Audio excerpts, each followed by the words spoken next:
Hai semua, saya Putri Amelia dan hari ini saya akan membawa Anda dalam perjalanan mengagumkan untuk mengenal keanekaragaman makhluk hidup di Indonesia. Bersiaplah untuk terpesona.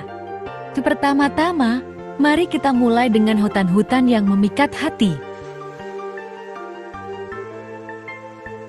Di sini, di hutan hujan Kalimantan, kita menemukan rumah bagi banyak hewan langka seperti orangutan Kalimantan yang menggemaskan.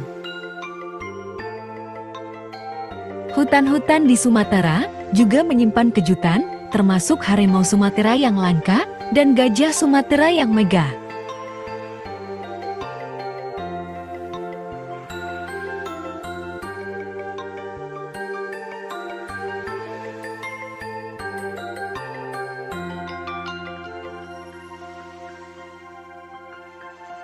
Dua spesies ini adalah ikon konservasi di Indonesia dan menjadi simbol keanekaragaman hayati yang penting di Pulau Sumatera.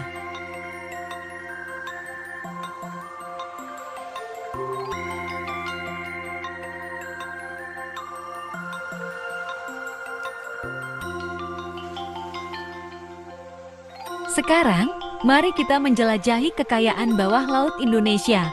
Terumbu karang di Kepulauan Raja Ampat adalah salah satu yang terindah di dunia, dan tempat ini menjadi rumah bagi ribuan spesies ikan dan biota laut lainnya. Jangan lupa, Indonesia juga terkenal dengan penyu-penyu hijau yang berkeliaran di perairan tropisnya.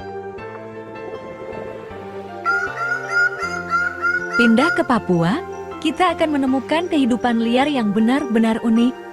Mulai dari burung cendrawasih yang berwarna-warni hingga kasuari yang besar dan kuat. Pulau ini adalah surga bagi para pecinta alam.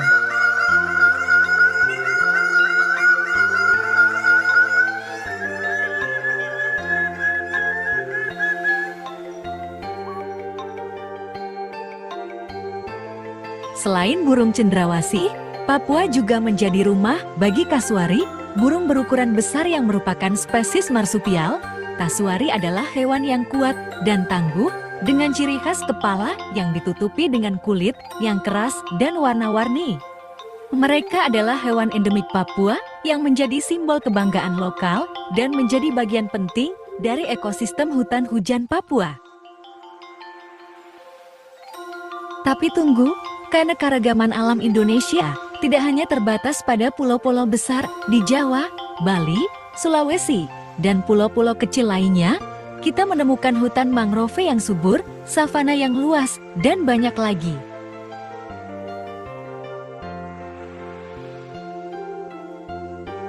Di Jawa, meskipun terdapat aktivitas manusia yang padat, masih ada keanekaragaman alam yang menakjubkan.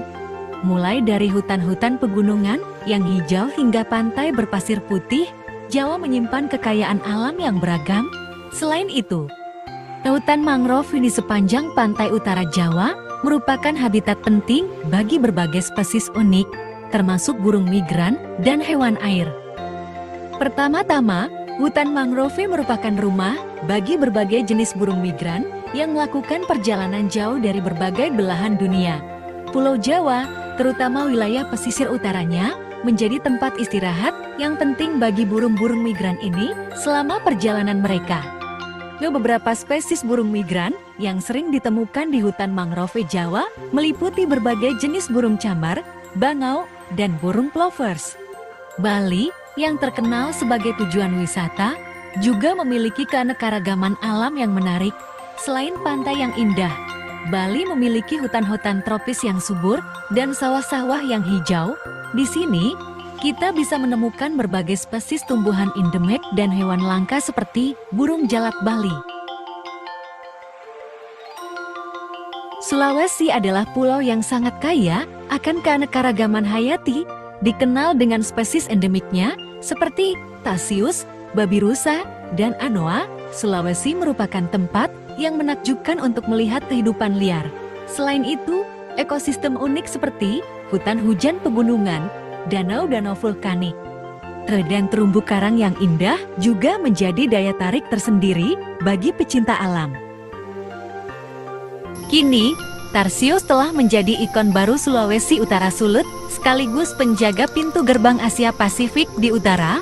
Fauna menarik ini mewakili keunikan-keunikan satwa lainnya yang telah menjadi daya tarik wisata sendiri bagi pencinta satwa.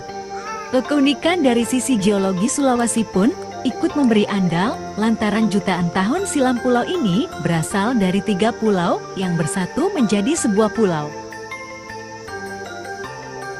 Pulau-pulau kecil di sekitar Indonesia juga memiliki keunikan tersendiri.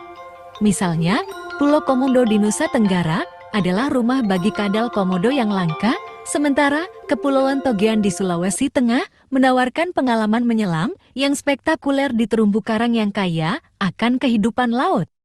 Namun, dengan semua keindahan ini, kita juga dihadapkan pada tantangan besar, perubahan iklim, perusakan habitat, dan perdagangan ilegal mengancam keberlangsungan makhluk hidup kita.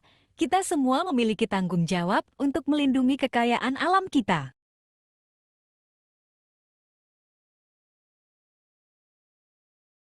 Ya, halo, gimana guys untuk materi pertamanya, apakah sudah disimak? Selanjutnya kita akan membahas ke materi kedua, yaitu tentang mendeskripsikan tingkat keanekaragaman makhluk hidup. Bagaimana? Materinya disimak terus. Sebelumnya, keanekaragaman makhluk hidup itu apa sih? Mari kita saksikan. Keanekaragaman hayati. Kali ini kami akan membagikan hasil pengamatan kami mengenai keanekaragaman hayati di lingkungan sekolah. Keanekaragaman hayati adalah keanekaragaman yang ditunjukkan dengan adanya variasi makhluk hidup yang meliputi bentuk, penampilan, jumlah, serta ciri lain.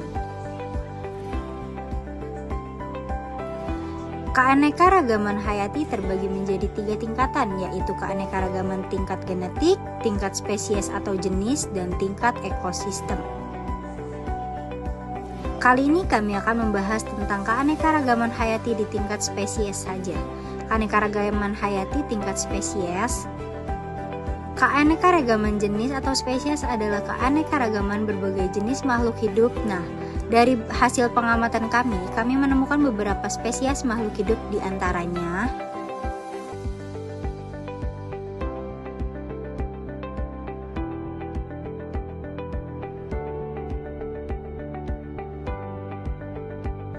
makhluk hidup di atas dapat tergolong sebagai keanekaragaman hayati tingkat spesies karena mereka merupakan makhluk hidup yang berbeda spesies atau jenis.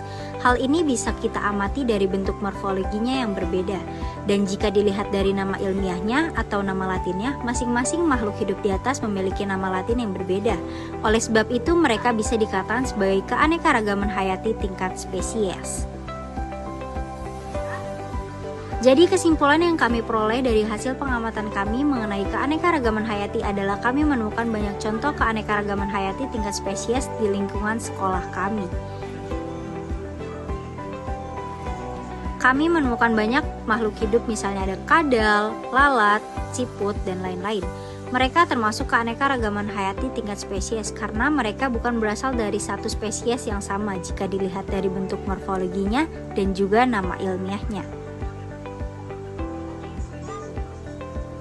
Sekian hasil pengamatan dari kami, mohon maaf bila ada salah kata. Terima kasih. Hai, saya akan menjelaskan tentang penyebaran makhluk hidup dan faktor-faktornya. Ada yang tahu nggak sih penyebaran makhluk hidup itu apa? Yaitu proses perpindahan makhluk hidup dari satu tempat ke tempat yang lain. Proses ini sangat penting untuk kelangsungan hidup suatu spesies tersebut. Selanjutnya ada tujuan. Tujuan yang pertama yaitu mencari habitat baru. Penyebaran bertujuan untuk mencari habitat baru yang lebih cocok untuk bertahan hidup dan berkembang biak. Hal ini membantu mengurangi persaingan antar individu dalam satu spesies untuk mendapatkan sumber daya seperti makanan, air, dan tempat tinggal. Yang kedua, mencegah kepunahan. Penyebaran membantu spesies untuk menghindari kepunahan akibat bencana alam, perubahan iklim, atau hilangnya habitat. Yang ketiga, meningkatkan keanekaragaman hayati, yaitu penyebaran dapat memperkenalkan spesies baru ke wilayah baru sehingga meningkatkan keanekaragaman hayati di wilayah tersebut. Selanjutnya ada manfaat. Yang pertama, menjaga kelangsungan hidup spesies, yaitu penyebaran membantu spesies untuk bertahan hidup dan berkembang biak di berbagai kondisi lingkungan hidup. Yang kedua, itu ada meningkatkan ketahanan ekosistem. Penyebaran membantu ekosistem untuk lebih tahan terhadap gangguan seperti bencana alam atau perubahan iklim. Yang ketiga, memperkaya keanekaragaman hayati, yaitu penyebaran dapat memperkenalkan spesies baru ke wilayah baru, sehingga meningkatkan keanekaragaman hayati di wilayah tersebut. Selanjutnya ada faktor-faktor yang mempengaruhi penyebaran makhluk hidup. Itu terbagi menjadi dua, yaitu faktor abiotik dan faktor abiotik. Selanjutnya ada faktor abiotik. Yang pertama itu ada iklim, yaitu suhu, curah hujan, kelembapan, angin, dan faktor iklim lainnya yang mempengaruhi kemampuan adaptasi makhluk hidup. Yang kedua itu ada topografi, yaitu kondisi geografis seperti ketinggian, kemiringan, dan bentuk permukaan bumi yang dapat membatasi atau memfasilitasi penyebaran. Yang ketiga ada tanah, jenis dan kesuburan tanah yang mempengaruhi ketersediaan nutrisi bagi makhluk hidup. Yang keempat ada air, ketersediaan dan kualitas air yang mempengaruhi kelangsungan hidup dan makhluk hidup. Selanjutnya ada faktor biotik. Yang pertama ada interaksi antar spesies, yaitu simbiosis dan interaksi lainnya yang dapat mempengaruhi penyebaran makhluk hidup. Yang kedua ada kemampuan reproduksi, yaitu laju pertumbuhan populasi dan kemampuan beradaptasi yang mempengaruhi penyebaran. Yang ketiga ada dispersal, yaitu kemampuan makhluk hidup untuk menyebar baik secara aktif maupun pasif ke tempat yang baru. Yang terakhir ada kesimpulan, yaitu penyebaran makhluk hidup adalah proses penting yang membantu menjaga kelangsungan hidup spesies dan meningkatkan keanekaragaman hayati. Hal ini penting untuk memahami proses penyebaran makhluk hidup agar dapat mengelola dan menjaga keseimbangan ekosistem. Sekian dan terima kasih.